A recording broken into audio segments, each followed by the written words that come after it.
More and more people are starting to realize that AI isn't just any ordinary technology. This is the beginning of an entirely new paradigm of living. This is the beginning of the largest industrial revolution humanity has ever seen. That being said, there's also more and more people trying to position themselves to ride the wave of this technology and not be replaced. Because for every industrial revolution, there are two sides. The side that does ride the wave and the side that fails to adapt. And now that more people are starting to realize this, I see a lot more people talking about specific business models that could serve as a decent opportunity vehicle to ride the wave of this technology. And in particular, I see a lot of people talking about the automation agency business model, where you have a done-for-you service integrating artificial intelligence into a specific type of company.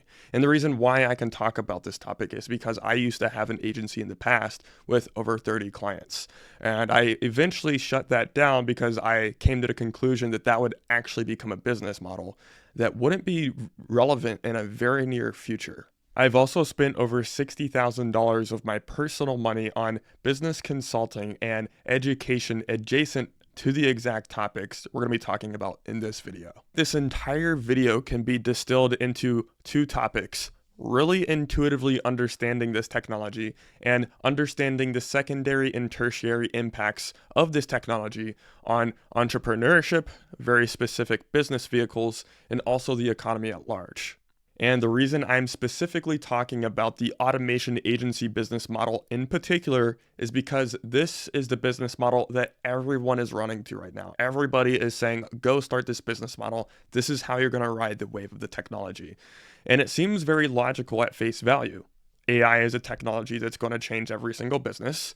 The companies who adopt it are going to prevail. And if you can be the guy who's selling the shovels to mine the gold to these companies, it seems like you're going to become very, very rich very, very quick. This could be true if you do things very, very correctly. In fact, I would argue that the majority of automation agencies today just simply will not exist in a very near future.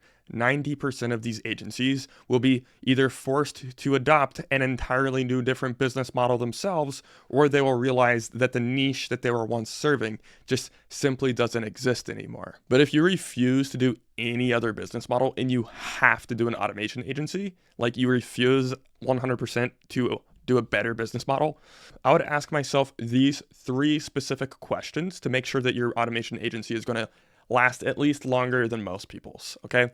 So number one, I would ask myself, why does the niche that I am serving have to exist after AGI? Let's say we achieve AGI in a year, or maybe we achieve it in 2 years. That's still basically yesterday for how profound that is. So let's say we achieve AGI in 2 years.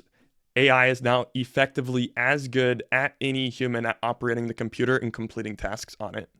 And same thing with the physical world. The robotics with AI embodied into it is as good or almost as good as any human operating within the physical economy. There might be very specific, very niche edge cases where the robots aren't quite there yet and the human has to come in, but about 90% will be saturated in about 2 years. That's not a very hard assumption to make, actually. So what happens whenever we get to this point? Well, the question we need to ask ourselves whenever that technology exists is, what is left to buy when every single human has AGI? Like, everybody's going to be owning this technology at an individual level. So why would they need any online services?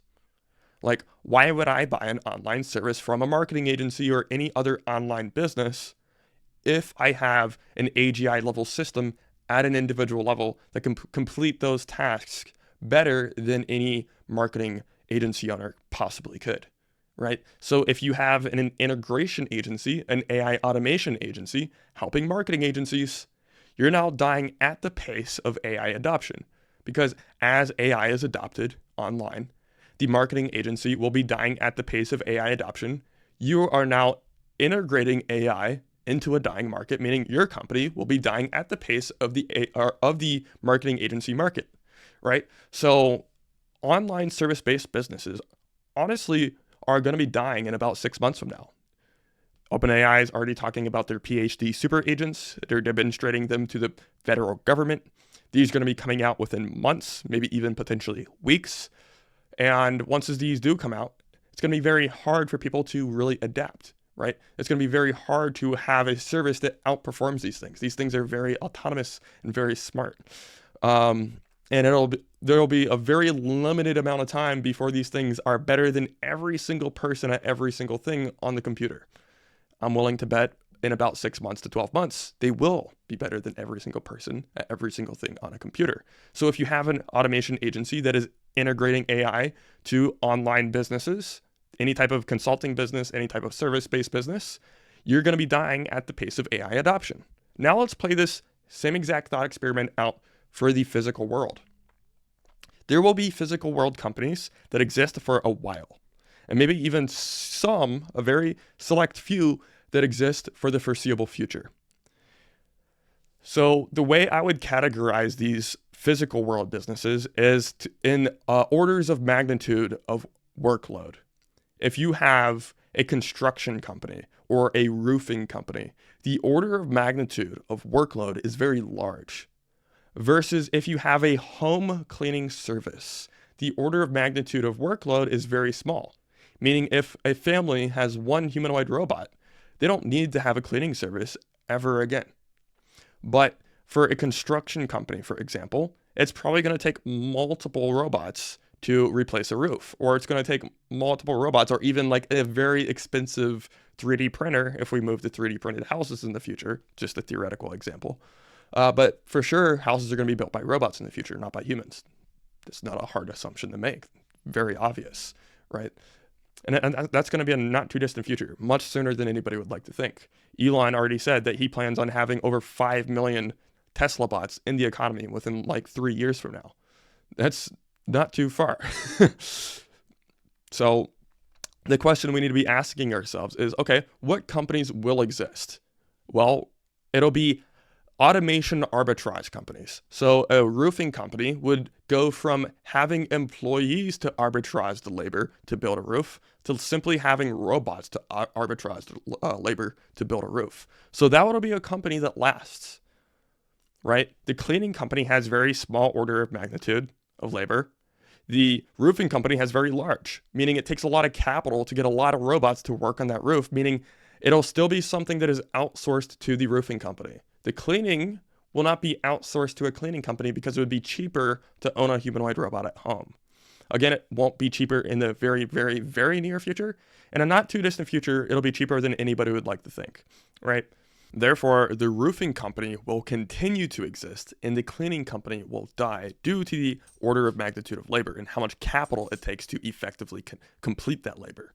So now that you can see what I'm talking about, the small order of magnitude companies that are providing physical labor will be automated and physically replaced. Like there is no more domestic home cleaning companies because I physically do not have a need for it because I own a humanoid robot, meaning that company is going to be dying at the pace of humanoid robot adoption at the home. But for a roofing company, since it takes a lot of capital, and I'm probably not going to have 20 humanoid robots as a normal human, maybe some people will, but most people won't. You don't necessarily, you're still going to have to pay for a roofing company to fix your roof. Okay, so that's number one. Why should my niche that I am serving exist after AGI?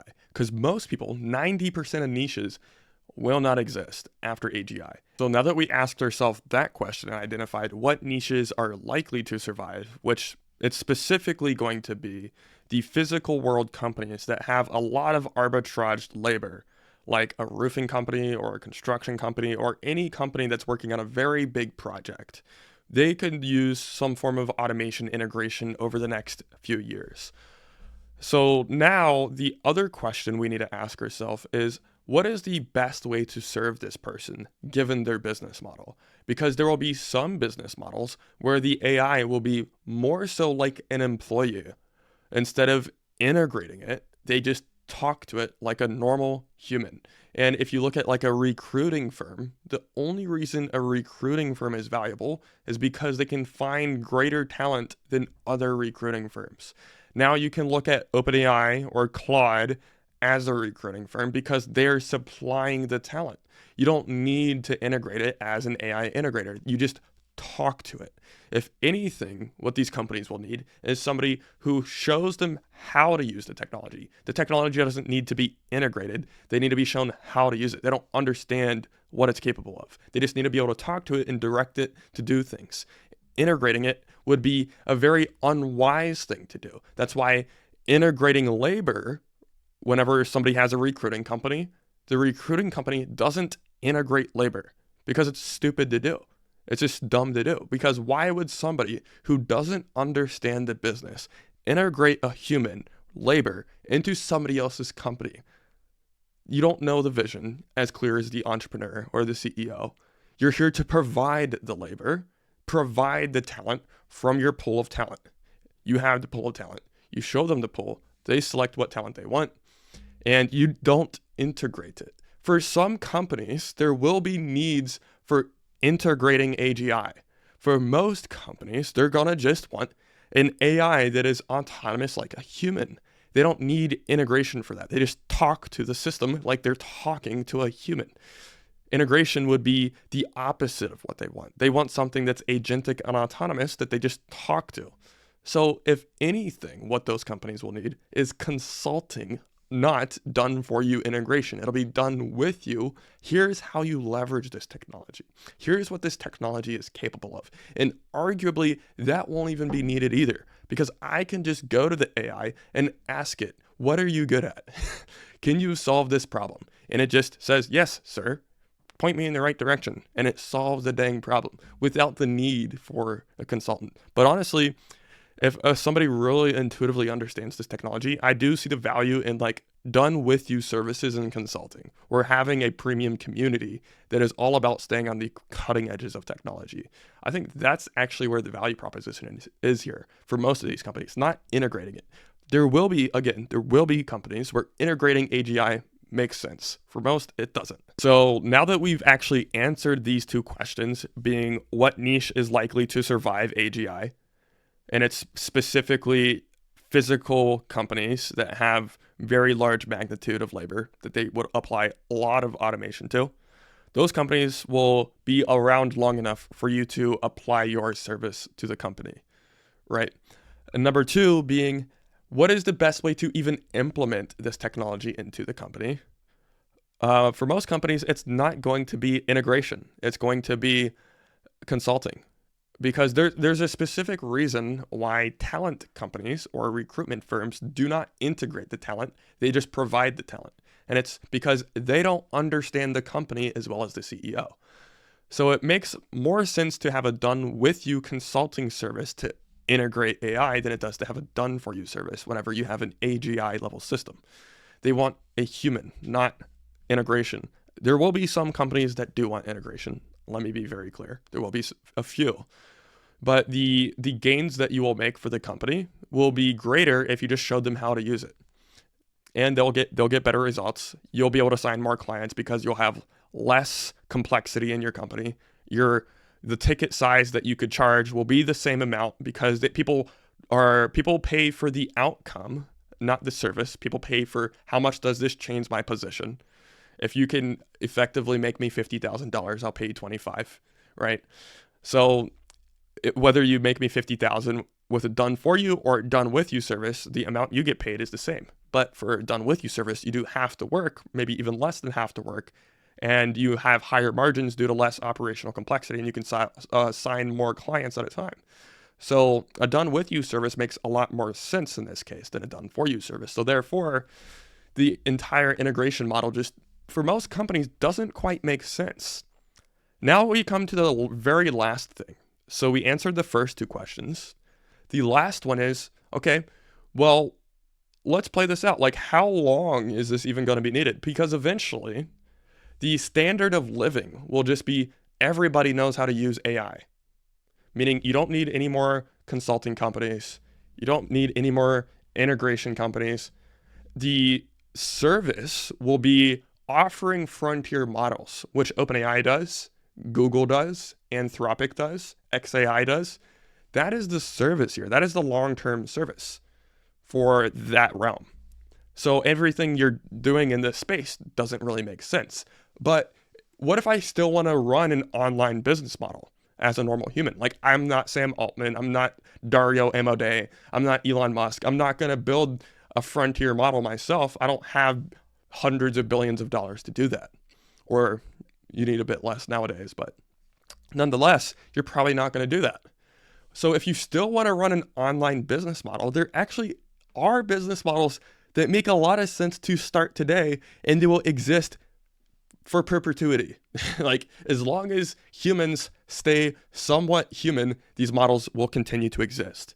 And specifically the model that I am doing, because I do think it's going to last for a very long time, is a community business model, and specifically a Web3 community business model, because I think we're going into Web3.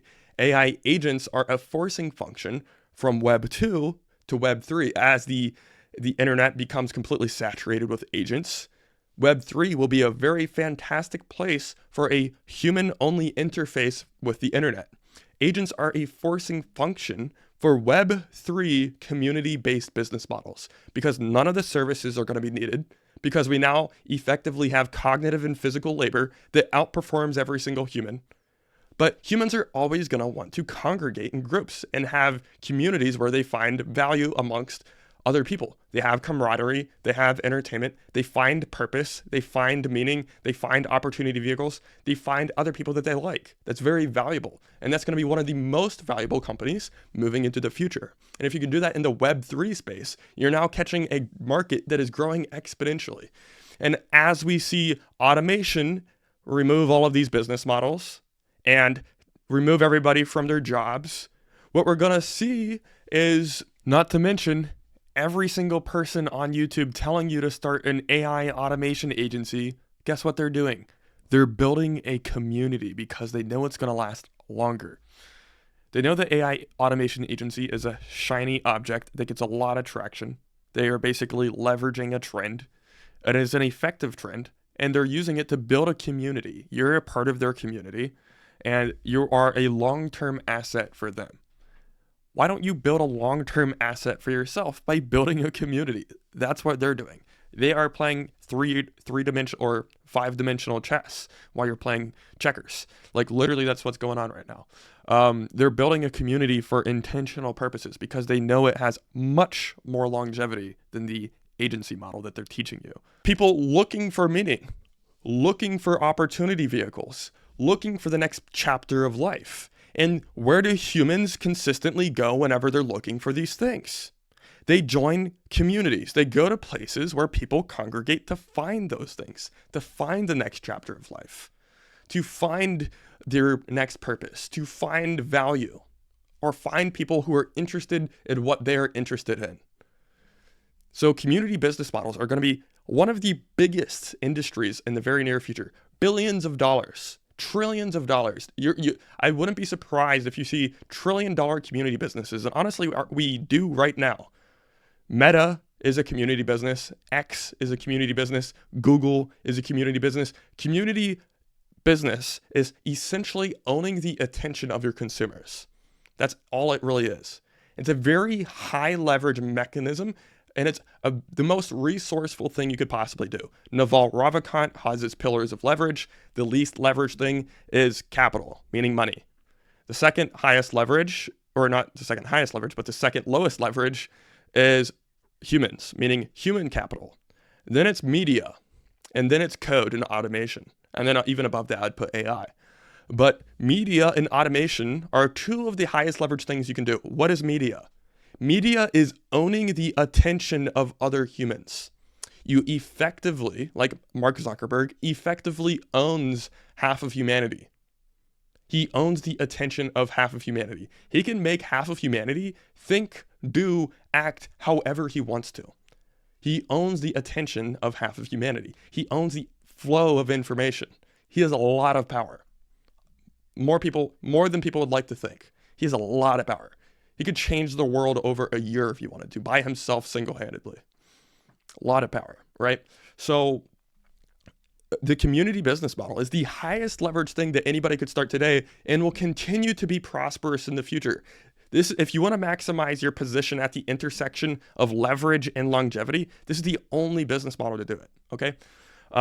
That's enough pitching the business model. I hope I drove home the point though. Um, I didn't mean to pitch it that hard, even though I obviously am bullish on it. That's why I'm building one. But nonetheless, I do think more people need to be looking in this direction. Most people are looking in the complete wrong direction. It just doesn't make any sense at all. Nobody's thinking about the secondary and tertiary consequences. Nobody is studying the cost of information technology that we have data since the 1890s. We have data of the cost of information technology since the 1890s. This is the same exact trend that Ray Kurzweil used to predict the current state of AI back in early 2000s, like 2002 or something like that. Ray Kurzweil said, we'll have AGI by 2029. Look where we're at. It's 2025, and it could even come this year. And if not this year, it's definitely coming in 2026 or 2027, right? If it happens at 2029, I'd be quite surprised. That seems a little far for how fast things are moving, I'd say. Nonetheless, I hope that you found this video valuable. I hope this makes you think about things a little bit more. I hope you take the time to really intuitively understand this technology because it's going to be better for you. And if you want to intuitively understand this technology and you want to adapt with the accelerating changes of this technology the best way possible and really ride the wave of the technology and not be replaced, I suggest you do join my community. And again, I'm not trying to be like super pitchy. It's literally $7 per month. It's super cheap. The only reason I have any price tag at all is because I don't want just anybody to join it. Otherwise, if just anybody can join it, it's not going to be valuable. The reason there's any price tag at all is just to keep out the people who are just like tire kickers and aren't that interested and don't take action. But if you do take action, I recommend you join if you're actually serious about adapting and changing with this technology, because it's changing very fast. And I think people are going to really start to notice in about 6 months from now. That being said, I will see you in the next video. Again, like, comment, subscribe. I hope you found this valuable. Didn't mean to pitch the community business too hard, but I just think it's that important. I genuinely do. I think this is going to be the most important thing for this entire transition of this technology. This technology is going to be so disruptive that people are going to need a lot of different types of communities or a lot of different experiences or places that they can find meaning. And this is the perfect way to provide that for humanity. I think this is something that's bigger than all of us personally. That's just my 2 cents. That being said, I'm going to stop the video here before I keep pitching the community business model. I've never been more bullish on anything. All right. I'll see you guys later.